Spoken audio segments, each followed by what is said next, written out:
तिरंगा फिल्म में गेंडा स्वामी का किरदार निभाने वाले इस एक्टर को आप जानते होंगे, लेकिन इनकी आज की हालत देखकर आप चौंक जाएंगे। एक ऐसा पक्षी जिसके इंसानों की तरह मूछें होती हैं और एथलीट मेडल जीतने के बाद उसे बाइट क्यों करते हैं, इसके पीछे की सच्चाई आपके होश उड़ा देंगी। और आखिर क्यों जापान में हर साल 1 लाख लोग गायब हो जाते हैं, जानने के लिए बने रहिए वीडियो के एंड तक। नंबर 1, तिरंगा फिल्म के विलेन गेंडा स्वामी को आप जानते होंगे, लेकिन आखिर आजकल ये एक्टर कहाँ है। दरअसल तिरंगा फिल्म के गेंडा स्वामी का किरदार निभाने वाले एक्टर का नाम दीपक शिर्के है, जिनका जन्म एक साधारण परिवार में हुआ, लेकिन बचपन से ही इन्हें एक्टिंग में काफी ज्यादा दिलचस्पी थी और कॉलेज खत्म होते ही इन्होंने बहुत से मराठी नाटकों में काम करना शुरू कर दिया। नाटकों से धीरे धीरे ये फिल्मों में पहुंचे और बहुत सी मराठी फिल्मों में छोटे मोटे रोल किए। और इसी दौरान इन्हें पहली बार 1990 की फिल्म अग्निपथ में काम करने का मौका मिला, जिसके बाद धीरे धीरे इन्हें और भी कई फिल्मों में देखा गया। लेकिन इन्हें असली पहचान मिली 1993 की फिल्म तिरंगा से, जिसमें उनके किरदार गेंडा स्वामी को काफी ज्यादा पसंद किया गया। हालांकि इसके बाद भी उन्होंने कई सारी मूवीज की और काफी फेमस भी हुए और आज भी इन्होंने अपने एक्टिंग करियर को जारी रखा हुआ है। और आज भी हमें ये बहुत सी बॉलीवुड फिल्मों में काम करते हुए नजर आते हैं। हालांकि अब ये बहुत ही ज्यादा अलग दिखते हैं और पहले के मुकाबले इनका लुक भी काफी ज्यादा बदल चुका है।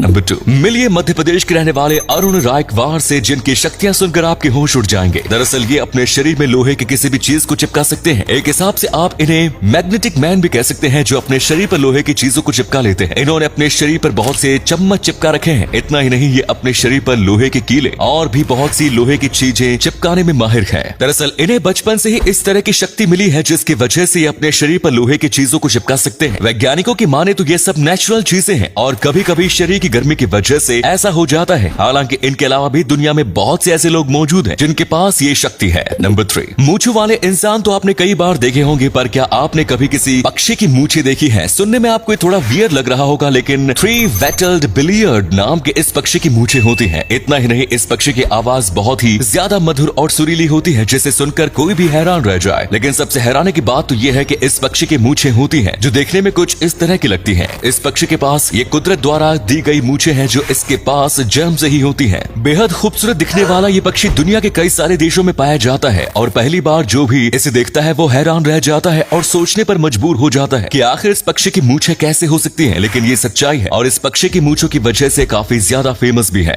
नंबर 4, वैसे तो जापान इस दुनिया का सबसे विकसित देश बन चुका है और जापान में नई नई टेक्नोलॉजी आती ही रहती है। लेकिन जापान भले ही आज सबसे एडवांस हो गया हो, पर जापान में हर साल आज भी 1 लाख से भी ज्यादा लोग गायब हो जाते हैं। अब आप सोच रहे होंगे कि ऐसा क्यों होता है, तो हम आपको बता दें कि जापान में लाइफ इतनी ज्यादा बिजी हो चुकी है कि वहाँ के लोगों को अपने लिए समय निकालने का मौका ही नहीं मिलता और इसीलिए लोग अपनी जिंदगी से तंग आकर सब कुछ छोड़कर चले जाते हैं। और यही एक वजह है जिसकी वजह से जापान में हर साल 1 लाख से भी ज्यादा लोग गायब हो जाते हैं। जापान में इस समस्या को जोहुआत्सु कहा जाता है और आजकल वहाँ पर यह समस्या तेजी से बढ़ती जा रही है और हर साल अपनी जिंदगी से परेशान होकर गायब होने वाले लोगों की संख्या इजाफा हो रहा है। नंबर 5, आपने ये बात तो कई बार सुनी होगी कि मछली पानी के बाहर ज्यादा देर तक जिंदा नहीं रह पाती, जो कि सही भी है। लेकिन क्या आपने कभी किसी ऐसी मछली के बारे में सुना है जो पानी के बाहर न सिर्फ जिंदा रह सकती है, बल्कि पानी के बाहर वो हर काम कर सकती है जो आपने सोचा भी नहीं होगा? जी हाँ, हम बात कर रहे हैं प्रशांत महासागर में पाए जाने वाली मडस्कीपर मछली की, जो बहुत ही ज्यादा अजीब मछली है, क्योंकि वो पानी के बाहर जिंदा भी रहती है और जमीन पर चलती भी है। और आपको जानकर बहुत ही ज्यादा अजीब लगेगा, लेकिन ये मछली पेड़ पर भी चढ़ सकती है, जो वाकई में बहुत ही ज्यादा हैरानी की बात है। ये दुनिया की एक ऐसी मछली है जो पानी के बाहर जिंदा रह सकती है। पानी से बाहर जिंदा रहने में एक तकनीक का इस्तेमाल करती है, जिसकी वजह से इसे पानी के बाहर भी कोई दिक्कत नहीं होती। और अगले फैक्ट पर जाने से पहले फोटो को ध्यान से देखिए और बताइए कि किसका फोटो दिखाई दे रहा है। इससे पता लगेगा आपका दिमाग और आंखें कितनी तेज है। मिलते हैं आपको 5 सेकंड्स। नंबर 6, आपने मेडल जीतने के बाद एथलीट्स को अपना मेडल बाइट करते हुए कई बार देखा होगा, पर आपके मन में क्या कभी ये सवाल आया है कि आखिर एथलीट अपना मेडल बाइट क्यों करते हैं?